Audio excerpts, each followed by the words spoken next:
Kau nak tengok beruk DAP dengan komen ni, dia buat lagi video pelik-pelik lagi.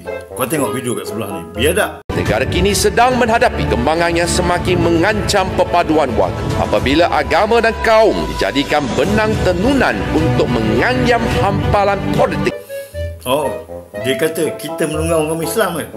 Kau tengok siapa yang melungau agama Islam kita? Ni, beruk DAP ni. Nampak ni? Kau tengok. Bismillahirrahmanirrahim. Nabi Muhammad pernah kata dalam hadis, rumahku syurga. Malam ini siapa solat hajat? Ke rumah-rumah sahabat beragama Islam, kita saling menjalin silaturahim, membina ukhuwah, juga keharmonian. Nawai itu niat suci kita. Kau nampak tak? Dalam diam-diam dia mempergunakan agama kita. Kita kalau sebagai orang Islam, ataupun kerajaan sekarang, ataupun pihak jawatan agama Islam, ataupun kerajaan yang kononnya memperjuangkan agama Islam, tapi tidak mempertahankan agama kita dan menghapuskan cara biadab ni bercakap, kita akan dilaknati Allah di akhirat. InsyaAllah. Tengoklah tu.